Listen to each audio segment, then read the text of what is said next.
Саламатсыздар ма, құрметті ұстаздар. Бүгін сіздерге онлайн сабақтар кезінде тест құрастыруға арналған Quizzes бағдарламасынан, яғни тест құрастыру әзірлеуді үйретемін. Ол үшін алдымен бізде браузерден Google-ға кіріп, Google-дан Quizzes деп жазамыз. Google-ға Quizzes деп жазамыз. Quizzes.com деп шығады. Сол жерден бірінші тұрған терезені ашамыз. Сол кезде бізде осындай бет шығады, яғни login деген бізде тіркелу, ал sync up деген бізде бұрыннан осы сайтқа тіркелген болсаңыз, сол арқылы кіре бересіз sync up дегенмен. Login-ді басамыз тіркелу үшін. Бұл жерде енді бізде Google аккаунт арқылы немесе электронды почта арқылы тіркелуге болады. Енді осы жерден Google аккаунт арқылы немесе электронды почта арқылы өзіңіз тіркелесіз. Мына жерде мен Google аккаунтты бастым, сол кезде өзімнің Google аккаунтым шықты. Соның үстін бассаңыз, уже сізде тіркелу басталады. Ал мен бұрыннан тіркелгенмін, сондықтан sync up дегенге кіріп, сол арқылы кіре беремін.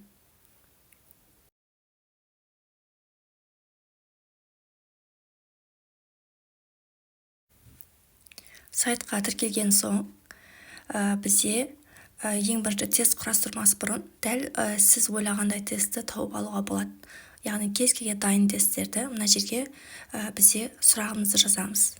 Қандай іздеп атқан тестімізді жазамыз. Қай сынып, мысалы қандай тақырып, соны жазсақ, мына жерде әртүрлі тақырып бойынша жасалған тесттер бар. Соларды ішінен таңдап, өзіңізге добавить етіп оқушыларға жібере салуыңызға болады, егер уақыт аз болып жатқан кезде. Мысалы, мен мына жерге жазып көрейін.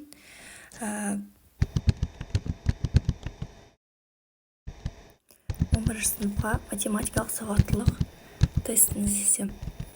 Осылайынан жазамын. Сосын интерді басып жіберсек, бізде осындай тесттер шығады. Математика сауаттылық деген сияқты. Ішінде 20 сұрақ бар, 15 сұрақ бар, соның бәрін көрсеңіз болады. Ішінен қайсы сұрақтар жақсы сияқты болып көрінеді, соны аласыз. Мына жағында сұрақтары шығады. Оны алу үшін, мысалы, бір тест ұнаса үстен басасыз. Сол кезде бізде осындай бір тестті алдым. Математика сауаттылық дейді. Ішінде 20 сұрақ бар. Бұны өзгерту үшін біз копировать и редактировать деген басамыз. Өзгерткіміз келсе, егер мысалы сұрақтарын азайтып, немесе сұрақтар қосқымыз келетін болса, одан кейін мысалы бірінші сұрақтың варианттарын азайтуға болады, ол үшін редактировать деген басамыз. Немесе сұрақтар көп болып кетіп тұрса, яғни өзіңізге ұнамай тұрса, оны удалить етіп тастауға болады. Удалить деген батырма тұр, соны басамыз. Солай астына қарай жүріп көре берсек болады. Немесе создавать етіп, тағы да сұрақтар қоссаңыз болады. Осылайынан барлығын көріп болғаннан кейін публиковать дегенді басамыз.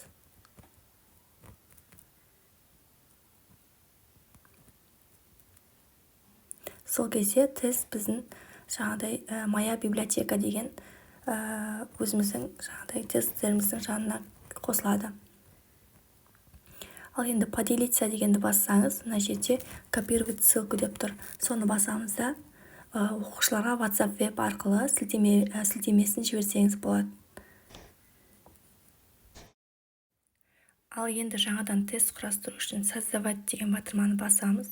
Сосын контрольный вопрос, создать с нуля дегенді басамыз.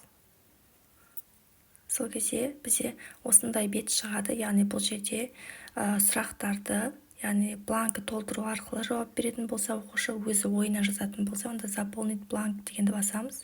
Ал егер де тест арқылы дейтін болсаңыздар, большой вывод дегенді басамыз. Мен соны бастым. Енді мына жерге мысалы бірінші сұрақ құрастыруымыз керек. Осы жерге мысалы сұрақ жазамыз. Сіздер мысалы Word-та дайын сұрақтарыңыз болса, әкеліп вставить етуге болады, копировать вставить етуге болады. Мына жерге мысалы мен жазайын енді. Ойдан жазатын болсам, 20-ның квадраты нешеге тең деп жазсақ. яғни сұрағын осы жерге жазасыз.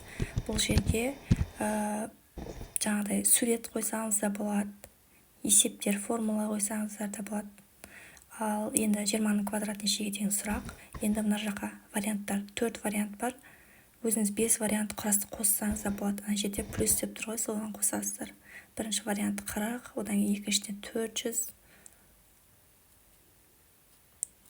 одан кейін 200,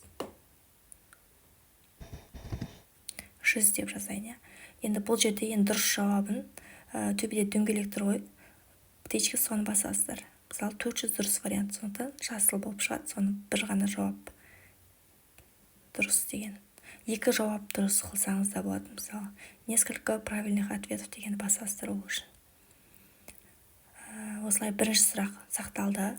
Енді екінші сұрақ қосатын болсаңыз, ана жерде создать новый деп тұр, соны басасыздар.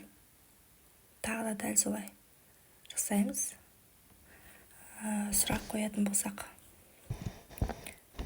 түбір асты 100-ден неше шығады деп жазсақ сұрағына. Бұл жерде мен кез келген сұрақты жазып жатырмын. Сіздер сол тақырып бойынша өздеріңіздің сұрақтарыңызды алып келіп осы жаққа қоясыздар. Енді варианттарын жазамыз. Бірінші вариантына 10 десек, екіншіне дәл осылай өздеріңіздің бір дұрыс жауап, қалғандар дұрыс емес қылып, осылай варианттарын жаза бересіздер. 5, 20, 100 деп жазайық. Бұл жерде дұрыс жауабы, яғни 10-ды белгілейміз, төбесіндегі дөңгелекті, яғни жасыл болатындай етіп. Дәл осылайынан сұрақтарды құрастыра бересіздер. Сөйтіп барлығын құрастырып болғаннан кейін 10 сұрақ па, 15 сұрақ па құрастырып болғаннан кейін публиковать дегенді басамыз. Оны бас бұрын жаңағыдай мына жерде аты жөнін жазамыз. Мысалы математика деп 8 деп жазсам. Атын жазамыз осылайынан. Одан кейін предмет математика, қалғандар тұра берсін, осылайынан сохранить етеміз. Мына жерге өздеріңіздің жаңағыдай суретте қойсаңыздар болады, әртүрлі. Осы тақырыпқа байланысты. Одан кейін публиковать дегенді басамыз. Одан кейін осы тест құрастырылды. Менің библиотекамда тұр. Енді әрі қарай осы тестті оқушыларға жіберуім қажет. Бірінші оқушыларға ол қалай көрінеді, соны көріп алайық. Оқушыларға кірудің ешқандай қиындығы жоқ. Жіберген сілтемеңізді басады, аты жөнін жазып, бірден кіре береді. Начинать дегені басады. Дәл осылай шығады.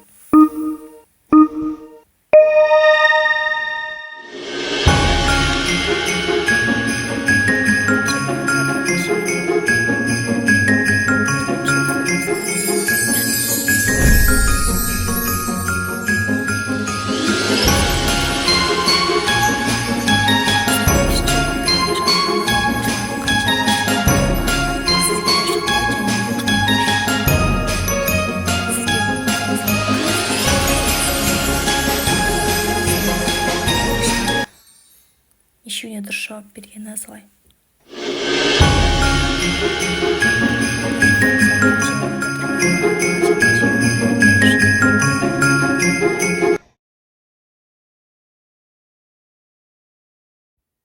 Енді кез келген уақытта осы Моя библиотека дегенге кірсеңіз, өзіңіздің құрастырған тесттеріңіз тұрады. Мысалы, қазір кіріп көрейік. Менде мысалы жаңа құрастырған 8 сынып деген жаңада көшіріп алған, мысалы математика сауаттылық деген, және де мыналардың барлығы 1 жыл бұрын, мысалы 2 жыл бұрын құрастырған тесттердің бәрі осыда жиналып тұра береді. Енді оқушыға осы тест жіберу үшін начать живую викторину дегенді басамыз, одан кейін классический деген таңдаймыз. Сосын продолжить дегенді басамыз. Жаңағы тесттің үстін басып, осылар жасаймыз. Сол кезде бізде осындай бет шығады. Астында тұрған бірінші копировать ссылку дегенді басамыз. Бірінші тұрған белгіні басамыз. Сол кезде бізде сілтеме копировать етіледі. Одан кейін WhatsApp бетке кіреміз. көшірілген сілтемені өзіміздің группаға, өзімнің жеке группама немесе жаңағыдай уақыт болған кезде оқушылардың группасына бірден жіберсеңіздер болады. Осылайынан вставить етеміз, сөйтіп отправить етеміз. Осы сілтеменің үстін басып, оқушылар аты жөнін жазып, бірден кіре берсе болады. Сізге қанша оқушы тіркелгені барлығы шығып тұрады. Сол кезде барлығы тіркеліп болғаннан кейін начать деген батырманы басасыз. Каналыма тіркеліп подписаться етіңіз.